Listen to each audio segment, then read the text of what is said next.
En el año 701 a.C., los ejércitos asirios invadieron Judá y sitiaron la amurallada ciudad de Laquish, estratégicamente edificada en las colinas del suroeste de Jerusalén. Desde las altas murallas de esta ciudad podía verse directamente hacia las colinas cercanas a Jerusalén, lo mismo que hacia otras ciudades en la línea de defensa, por ejemplo, Azeca. Además de los relatos bíblicos en 2 Reyes 18 y 2 Crónicas 32, la conquista de Laquish ha quedado representada en los monumentales relieves de piedra hallados en el palacio del rey asirio Sennacherib en Nínive.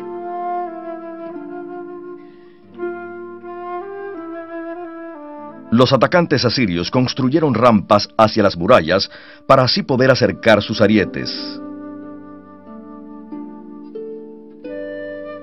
Dentro de la ciudad, los defensores construyeron sus propias rampas para elevar aún más las murallas. Esto obligó a los asirios a elevar más sus rampas antes de poder conquistar la ciudad. En el mismo año 701, los asirios sitiaron Jerusalén. El rey Ezequías de Judá no pudo resistir el asalto y aceptó pagar un alto tributo a Asiria. Solo entonces el ejército invasor se alejó de Judá. Más tarde la ciudad de Laquis fue reconstruida por el rey Josías, pero en escala más reducida. Sin embargo, en el año 597 el país fue nuevamente invadido, esta vez por los babilonios, y Laquis volvió a ser destruida. En las puertas de la ciudad, los arqueólogos hallaron las famosas cartas de Laquis. Estas son los remanentes de la correspondencia entre el comandante de la ciudad de Laquis y un puesto de avanzada de Judá en el momento de la invasión babilónica. Según el ejército del rey Nabucodonosor avanzaba hacia Laquis, el comandante del puesto escribía: «Estamos atentos a las señales de Laquis, conforme a todas las indicaciones que usted nos dio, pero no podemos ver la señal de fuego de Azeca». Por Jeremías 34:7 sabemos que Azeca y Laquis fueron las últimas ciudades en caer en manos de los babilonios antes de que estos sitiaran Jerusalén.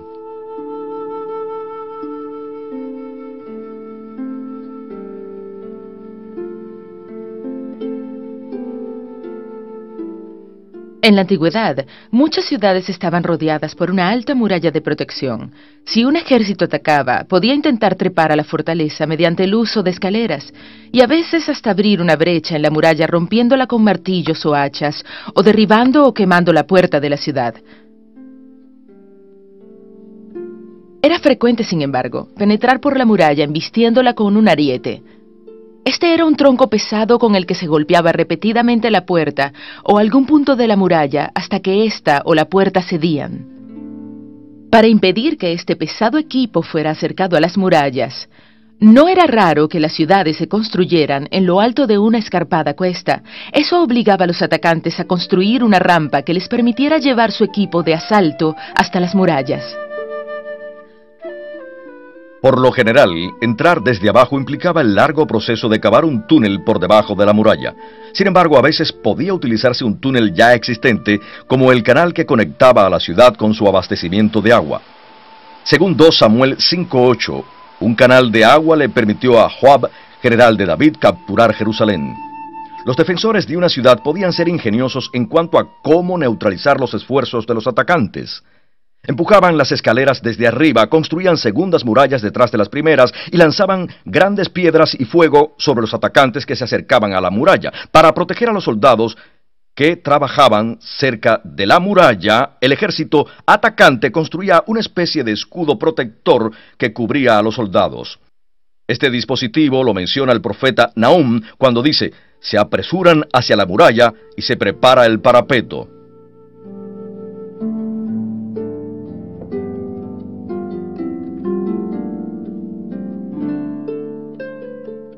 Según 2 Reyes 17, después que los asirios conquistaron el reino del norte de Israel a fines del siglo VIII a.C., desterraron a la población judía y a muchos los llevaron a diferentes partes del imperio asirio.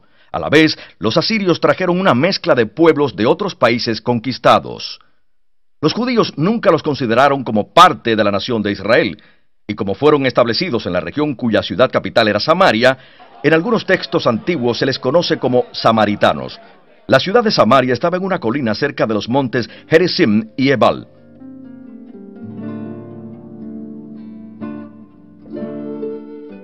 El capítulo 4 de Esdras narra que los samaritanos se opusieron a la reconstrucción de las murallas de Jerusalén y del templo. Los profetas contemporáneos Ageo y Zacarías no mencionan esto, lo cual solo refleja las condiciones de la época de Nehemías.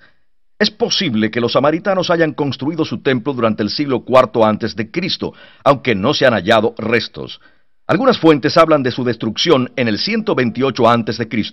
En los días del Nuevo Testamento no había ningún templo en el monte Gerizim. Los samaritanos eran menospreciados por los judíos y había poco contacto entre estos dos pueblos. Hasta el día de hoy, algunos pocos samaritanos han sobrevivido en 2 áreas de Israel. Mantienen muchas de sus costumbres ancestrales y han preservado su propio texto antiguo de los 5 libros de Moisés.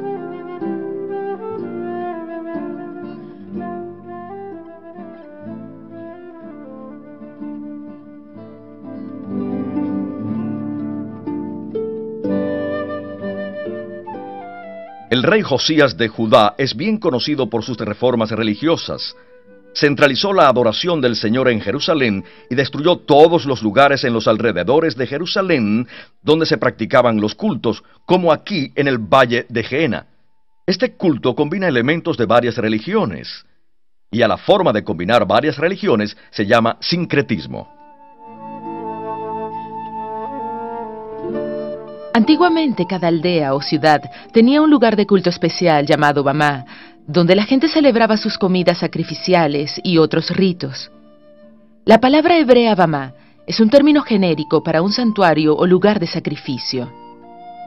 Mientras que en el libro primero de Reyes 8 tiene connotaciones positivas antes de la construcción del templo, por lo general después de ese acontecimiento, el redactor del libro primero Reyes condena como ilegítimos tales lugares de culto. El Señor debía ser adorado solamente en Jerusalén. El rey Josías mandó a reparar el templo. Mientras se reparaba, encontraron un pergamino que el texto de Segundo Reyes llama el libro de la ley. Muchos eruditos creen que este rollo contenía la mayor parte del libro de Deuteronomio. Josías lo hizo público al ordenar su lectura en voz alta ante una asamblea de hombres de Judá e Israel. El rollo proclamaba que el Señor había elegido un lugar donde residiría y donde recibiría los sacrificios. Después de este dramático descubrimiento, Josías reformó la religión de Israel de acuerdo con las leyes escritas en este libro del pacto. Después de la caída del imperio asirio, pasó algún tiempo antes de que los babilonios establecieran su autoridad en Siria, Fenicia y Canaán. Los egipcios aprovecharon la situación e intentaron reafirmar su propia influencia en esas áreas. En el 609 a.C., el rey egipcio Necao vino de Egipto con un gran ejército. Deseaba establecer su dominio en el norte de Israel. Pidió al rey Josías de Judá permiso para pasar por Judá e Israel, pero Josías se opuso y salió contra él con su pequeño ejército. Fue un error fatal. El ejército de Judá fue derrotado en Megido. Josías mismo fue herido en la batalla y murió más tarde en Jerusalén. El profeta Jeremías había apoyado al rey Josías con su reforma religiosa y le había aconsejado no aliarse con Egipto en contra de Babilonia. Jeremías trató de dar el mismo consejo después al rey Sedequías. Este rey no apreció el consejo y ordenó que el profeta fuera a prisión, la cual era una cisterna bajo tierra. Jeremías pensó que la política en ese momento estaba bajo el control de Dios y vio la inminente invasión babilónica como un castigo de éste, y habló enérgicamente en contra de enfrentar a los babilonios o crear alianzas en contra de estos con Egipto u otros estados. Sin embargo, los reyes de Judá que sucedieron a Josías se aliaron con Egipto contra el creciente poder de Babilonia. Esto conduciría a la caída de Judá. En el 597 a.C., el rey babilónico Nabucodonosor invadió Judá. Más tarde, en otra invasión, en el 587, reatacó esta ciudad en Laquis, la cual fue reconstruida en menor escala por el rey Josías después de la invasión de los asirios. Los babilonios gobernaron en la tierra de Israel durante 60 años, período que fue de gran importancia en la historia israelita, especialmente en el desarrollo espiritual e intelectual de la comunidad judía que fue llevada cautiva a Babilonia. La ciudad de Babilonia era muy grande y hermosa. Su sigurat principal, o Torre de Babel, la muralla de la ciudad y el palacio de Nabucodonosor se volvieron legendarias. Era una ciudad llena de templos dedicados a los grandes dioses de los babilonios. Entre ellos, los más importantes eran Shamash, dios del sol; Sin, la diosa de la luna; Ishtar, la diosa del amor y de la fertilidad, también conocida como la reina del cielo; Adad, dios de las tormentas, la lluvia y la guerra; y Marduk, el dios nacional protector de la ciudad y del rey.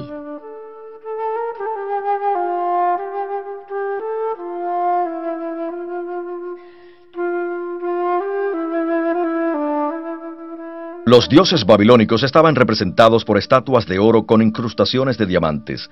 Se les mantenía ocultas en los templos, donde generalmente eran lavadas, alimentadas, atendidas y cuidadas por los sacerdotes. Solamente una vez al año eran llevadas en carruajes de los templos al río, donde el pueblo podía verlas. A esta ruta, especialmente preparada para ello, se le llamaba la Vía de la Procesión. Esta hermosa carretera estaba reservada exclusivamente para los dioses. En su camino al río y a su regreso, la procesión pasaba por la imponente puerta de Ishtar. En las puertas la gente podía ver las imágenes de los dioses Adad y Marduk. Este último estaba simbolizado por un dragón, que era un animal con cabeza de serpiente, cola de escorpión, piernas traseras de águila y piernas delanteras de león. Adad, el dios del tiempo, estaba representado por un toro, que era el símbolo de la vitalidad y de lo impredecible. En las murallas había leones, que eran el símbolo de la diosa Ishtar.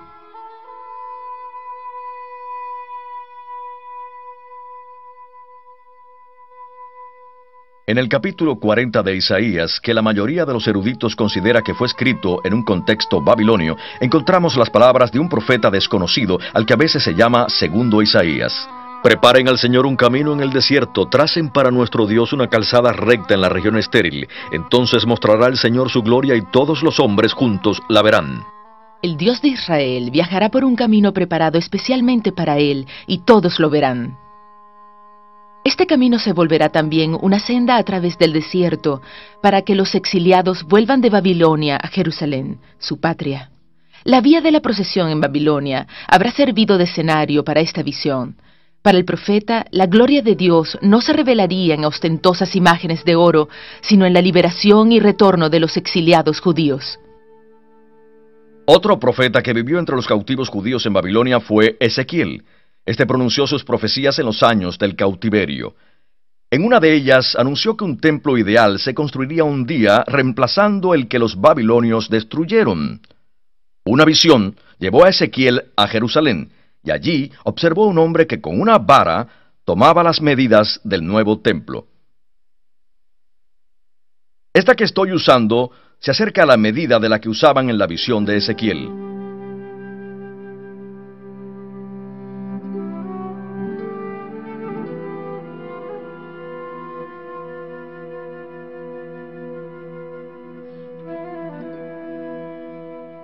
El imperio neobabilonio no duró mucho.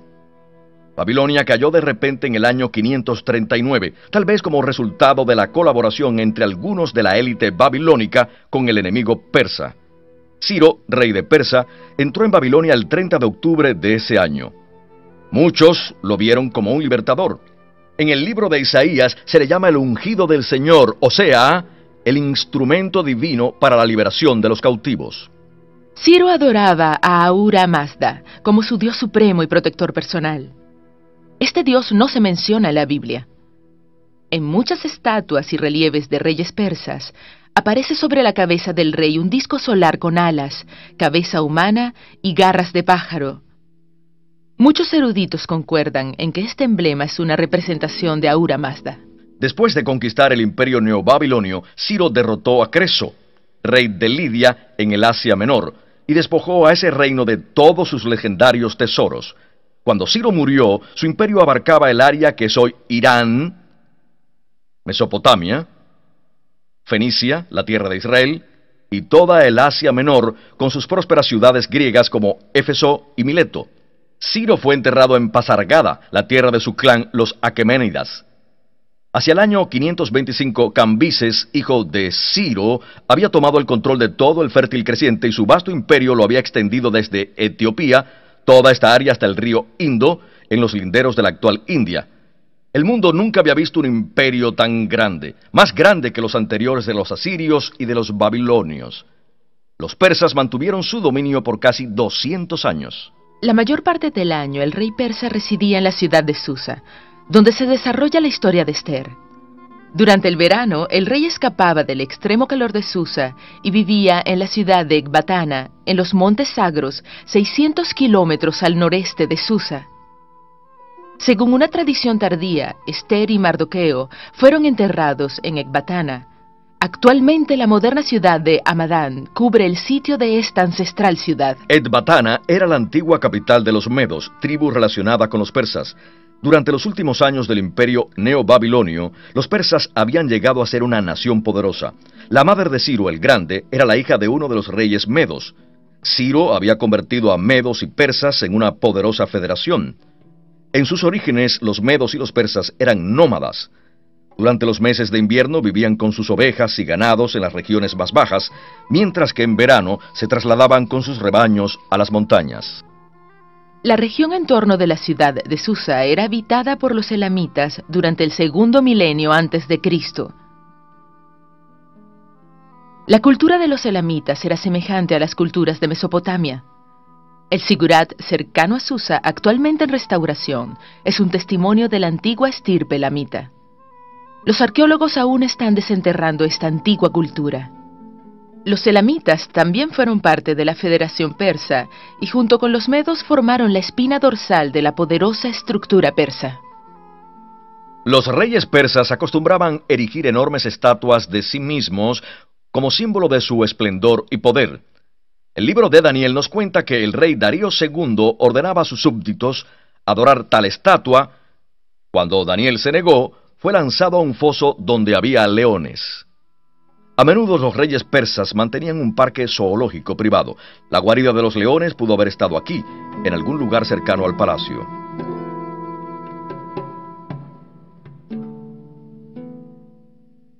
El imperio persa estaba organizado en estados, a los que llamaban satrapías.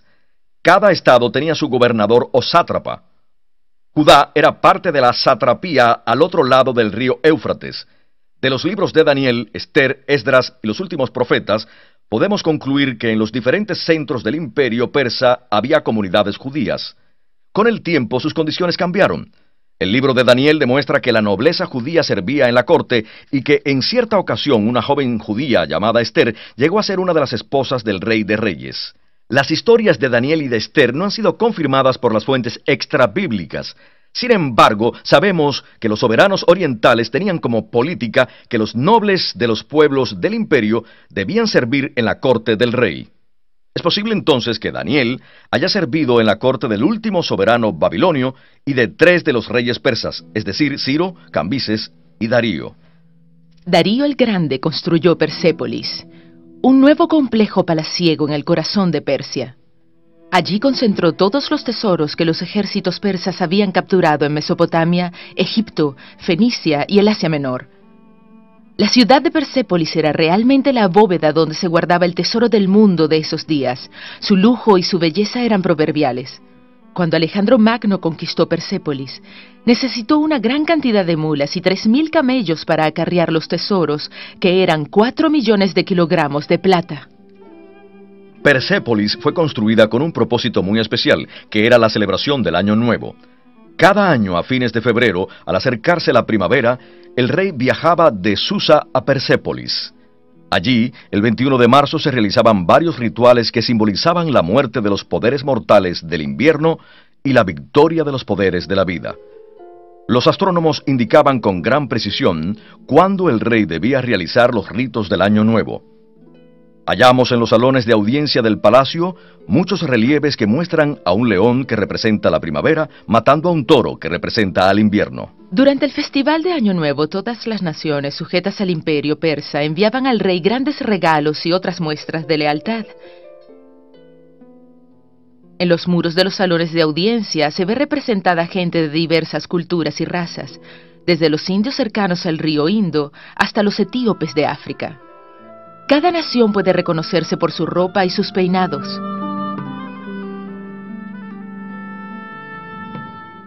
Siempre a la vanguardia están los medos con sus trajes cortos, ya que sus nobles eran, junto con los nobles persas, los principales servidores civiles del rey.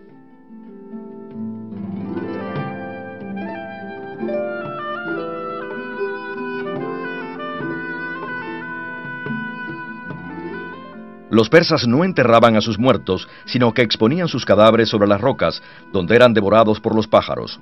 Los huesos que quedaban eran recogidos y colocados en tumbas de piedra. No lejos de Persépolis encontramos las tumbas de piedra de 4 reyes persas que se cree son los de Darío I, Darío II el Grande, Jerjes y Artajerjes. Jerjes, a quien la Biblia hebrea llama Asuero, reinó durante los años del 485 al 465 a.C. Fue el rey que se casó con Esther, y la historia lo conoce como el rey persa que inició la guerra con las ciudades-estado griegas y como el que saqueó a la famosa Acrópolis de Atenas. Pero terminó siendo derrotado por los griegos.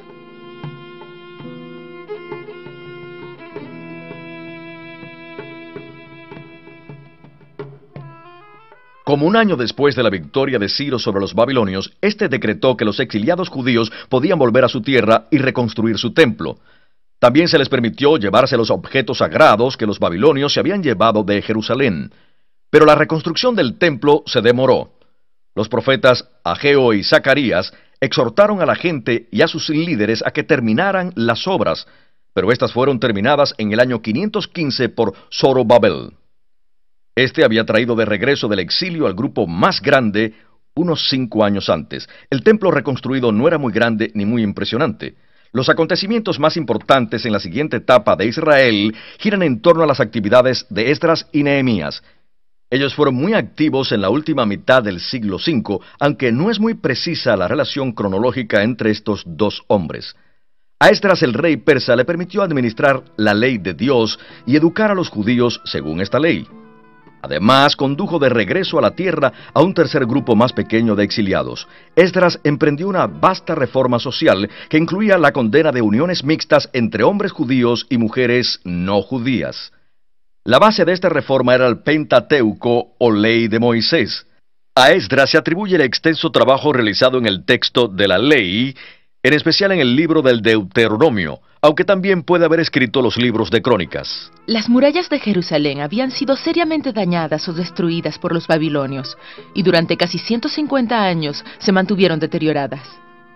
Nehemías, que era criado personal de un rey persa, obtuvo el permiso de reconstruir las murallas. El libro de Nehemías nos cuenta cómo las murallas fueron reconstruidas en tan solo 52 días, a pesar de la fuerte oposición de vecinos no judíos. Pero por causa de la rapidez con que se construyeron las murallas, no eran muy sólidas ni impresionantes. En el libro de Nehemías se narra su reconstrucción y varias secciones han sido descubiertas. Las escrituras llaman a Esdras sacerdote y escriba, aunque más tarde el título de escriba llegó a aplicarse a quien era una autoridad en las escrituras. Al principio solo se refería a quien copiaba textos, o sea, a una especie de secretario de gente importante. Toda sociedad necesita conservar su historia. Los primeros sistemas de escritura fueron desarrollados por los sumerios hace más de 5000 años. Utilizaban una caña puntiaguda con la que hacían rasgos en tablas de arcilla blanda. Esto se conoce como escritura cuneiforme. A veces se grababan en superficies de piedra. Los egipcios crearon un sistema de escritura distinto al que llamaban jeroglíficos. Esta escritura consistía en pequeñas imágenes que representaban objetos, grupos de sonidos y sonidos individuales. Había centenares de estos símbolos y habría sido muy difícil aprenderlos todos.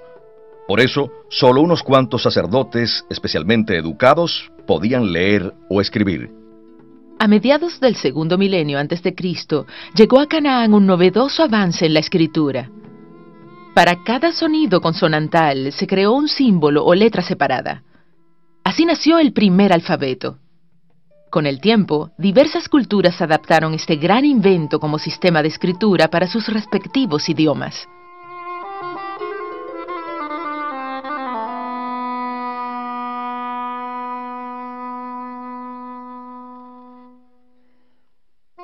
Dos materiales principales se usaban para hacer documentos, el papel y el pergamino. El papel se hacía de la planta del papiro, que se cosechaba en el delta del río Nilo en Egipto. La materia prima se tomaba de las plantas más largas, que alcanzan más de 10 metros de altura. La corteza verde exterior se pelaba con un cuchillo, y la médula interior se cortaba en tiras finas, sobre las que se pasaba un rodillo contra una superficie plana. Las tiras enrolladas se cortaban según la longitud requerida. Las hojas de papiro se hacían colocando tiras paralelamente, tanto en forma horizontal como vertical, que luego se presionaban juntas. La hoja así formada se cubría con fieltro en ambos lados y luego se secaba en una prensa. Fragmentos de papiro, algunos de los cuales incluyen textos bíblicos del Antiguo Testamento, se han hallado entre los rollos del Mar Muerto en la antigua biblioteca de la comunidad de Qumran, en el desierto de Judea.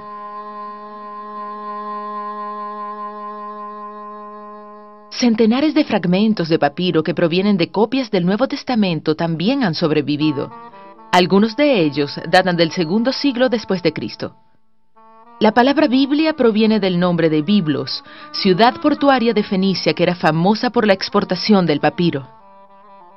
El pergamino estaba hecho de piel preparada de manera especial, a la que se le quitaba el pelo del animal y se estiraba hasta dejarla muy delgada. Luego se alisaba con cal para hacerla muy flexible y duradera. Los rollos de pergamino eran más resistentes y duraban más que el papiro. Los rollos del Mar Muerto evidencian de primera mano la técnica ancestral en cuanto a la preparación y la escritura en pergamino. La mayoría de los rollos que se han encontrado en Qumran, incluyendo el rollo completo de Isaías, que data del primer siglo antes de Cristo, eran de pergamino. Los rollos eran largas tiras que se hacían uniendo hojas de papiro o de pergamino. Un rollo desenrollado podía llegar a medir hasta 10 metros de largo. Esta tira se enrollaba por uno de sus extremos o por ambos hasta formar uno o dos cilindros.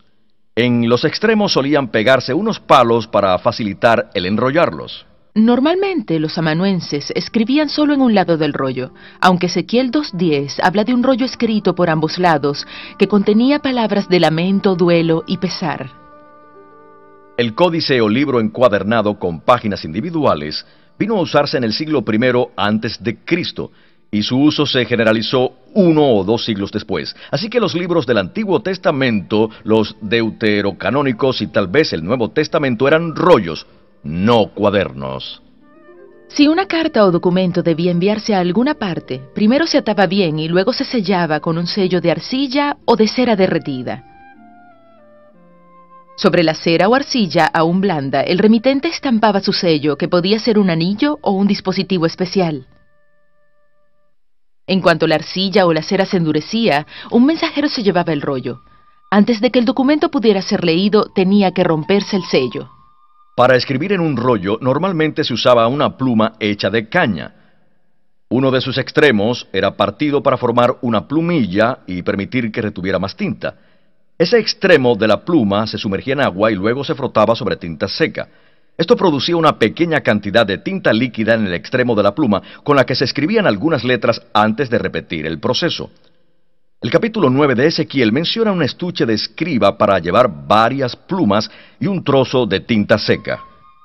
Para textos breves y transitorios, se usaba una tabla plana normalmente de madera. Por un lado, tenía una capa delgada de cera. Eso permitía usar un palillo o aguja para trazar marcas y letras sobre la capa de cera. Para volver a usar la tabla, solo se alisaba la cera. Aunque la mayoría de las referencias al Antiguo Testamento son de carácter figurado, tal vez algunos pasajes se refieran a tablas de arcilla, de metal o de piedra. Sobre estas tablas se escribían las palabras con un objeto duro y puntiagudo.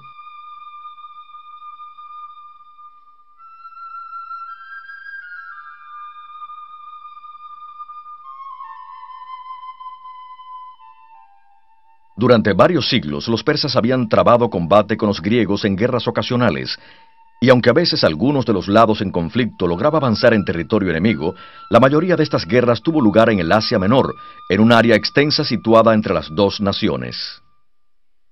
Entre los años 334 y 323 a.C., Alejandro, rey de Macedonia, al norte de Grecia, lanzó una serie de temerarias campañas por cada rincón del imperio persa. En varias ocasiones derrotó a los persas y logró dominar a todo el imperio. Cuando Alejandro entró en Persépolis, dejó que sus soldados saquearan las casas de la gente rica que allí vivía. Aunque lo hizo en represalia del saqueo anterior de los persas en la Acrópolis de Atenas, era la primera vez en su larga campaña que Alejandro permitía tal pillaje.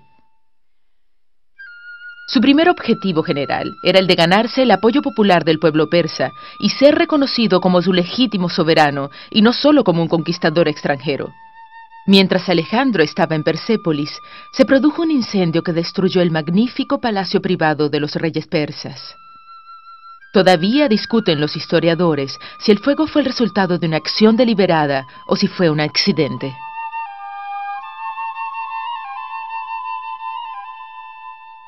Entre las conquistas de Alejandro estaba el reino de Judá. Después de su muerte en 323, su imperio se dividió entre sus 4 principales generales. Al principio el reino de Judá estuvo bajo el control de los Ptolomeos de Egipto. A comienzos del siglo III a.C., los ejércitos seleucidas de Siria derrotaron a los Ptolomeos en Paneión, al norte de Israel, y tomaron el control de Judá. El capítulo 11 del libro de Daniel habla de muchos de los acontecimientos en torno a este periodo. La conquista de Alejandro no fue solo militar, sino también cultural. Sus soldados fundaron ciudades en las áreas conquistadas. Estas ciudades divulgaron la cultura griega que Alejandro tanto amaba, la cual llegó a todo su imperio. Esto jugó un papel muy importante en el proceso conocido como helenismo, que proviene del nombre griego Hellas. Una de las consecuencias más significativas de la extensión cultural helenística fue el reemplazo del arameo por el griego koiné como lengua de comunicación comercial e internacional. El griego koiné es la lengua en la que se escribió el Nuevo Testamento. En el Nuevo Testamento se mencionan varias veces las ciudades de Decápolis, las cuales eran ciudades helenísticas. Gerasa era una de las ciudades de Decápolis. Eran 10 ciudades romanas que compartían la cultura helenística. La mayoría estaba al este del río Jordán, 2 estaban más al norte de Siria y otra en Israel al occidente del Jordán. En los evangelios se dice que Jesús visitó las ciudades de Decápolis.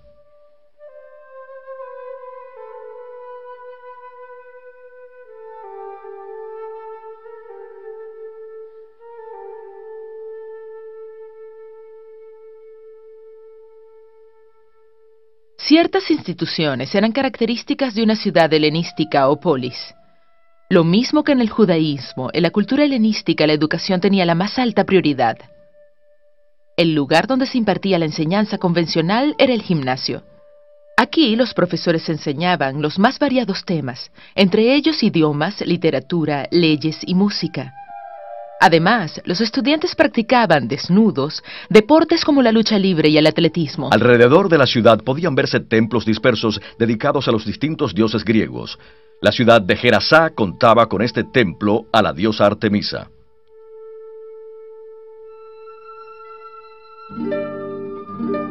El hipódromo era una gran estructura abierta de forma ovalada. Aquí los ciudadanos de la polis helenística disfrutaban de carreras de caballos y de carrozas.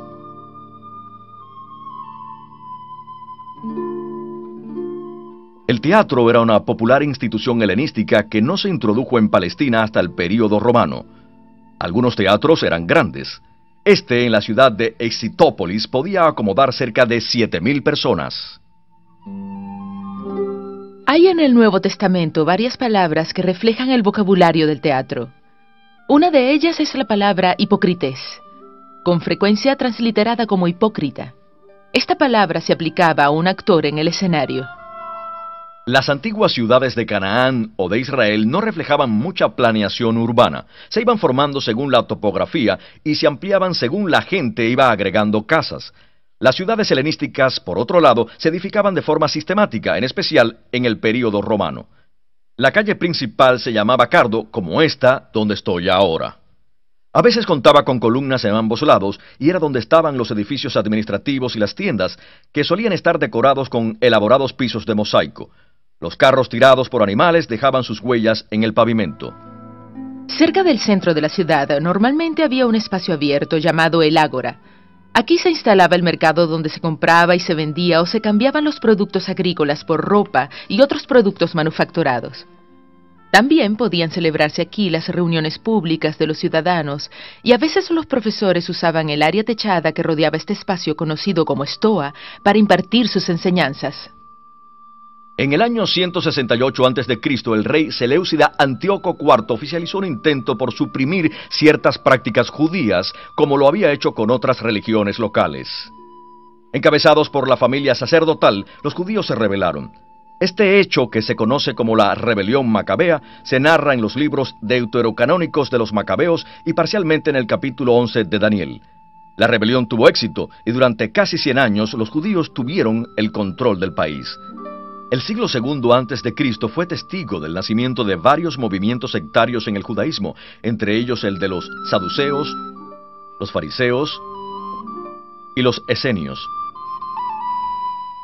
Hacia finales del siglo II, los judíos ampliaron su territorio con la conquista de Samaria y luego de Idumea, conocida como Edom, donde obligaron a los habitantes a abrazar el judaísmo. El rey Herodes el Grande era descendiente de estos idumeos conversos. Los judíos gobernaron el país hasta el año 63, cuando los romanos se establecieron en la región. Judea fue agregada a la provincia romana de Siria, y así llegó a su fin un siglo de soberanía judía.